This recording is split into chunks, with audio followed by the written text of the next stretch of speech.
नमस्कार दोस्तों, lady walk historical में आपका स्वागत है।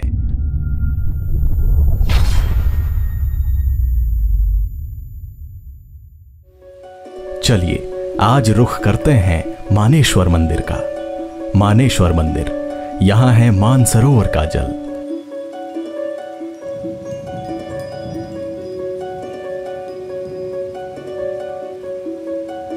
इस मंदिर का उल्लेख स्कंद पुराण में भी मिलता है।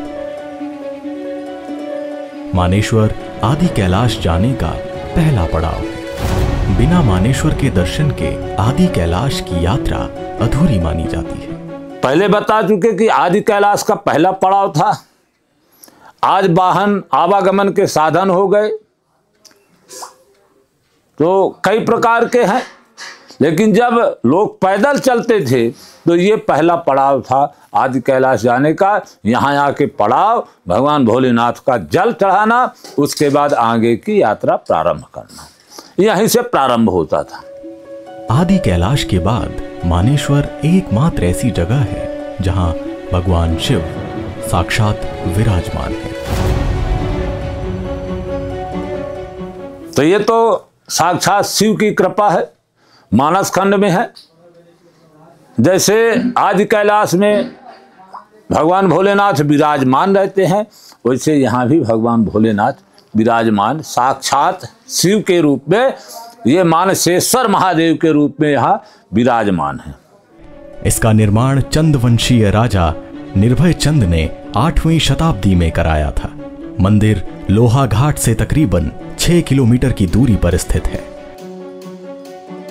मान्यता यह भी है कि पांडव पुत्र अपनी माता के साथ अज्ञातवास के दौरान इस जगह पर भ्रमण कर रहे थे।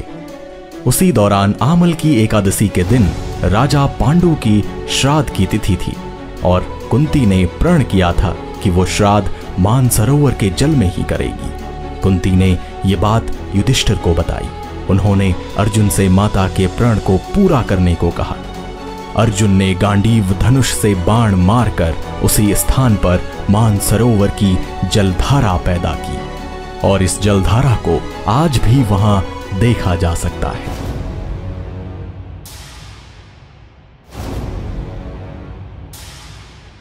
जब पांडव स्वर्गारोहण के लिए जा रहे थे तो उन लोगों ने अपने पिता का, महाराज पांडु का, यहाँ श्राद्ध किया था। तब उन्होंने ये जो सरोवर है, यहाँ 2 सरोवर है, एक सामने खुला हुआ, एक अंदर है। वो कभी कभी खुलता है। वो मानसरोवर में उनका बनाया हुआ है। उन्होंने बाण मारा था, वहां से जल प्रवाहित हुआ था। उसी के आधार पर, उसी जल से उन्होंने अपने पिता का श्राद्ध किया था। यह मानस खंड में स्कंद पुराण के वर्णन मिलता है। और इस जगह का जल पीने मात्र से ही सारी बीमारियां खत्म हो जाती हैं। इस सरोवर के जल से कई प्रकार के रोग जो है शांत होते हैं, शमन होते हैं। ये मैं प्रत्यक्ष बता रहा हूं, 15 दिन के भीतर की बात अभी बता रहा हूं। कई प्रकार के लोग आए, कई प्रकार के रोगी आए। एक गिलास जल लिए, पान किए, महाराज जी आराम हो गया।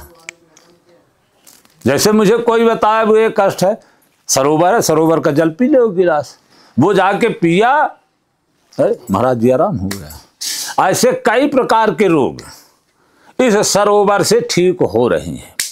तो ये किसकी कृपा है? महादेव की कृपा है।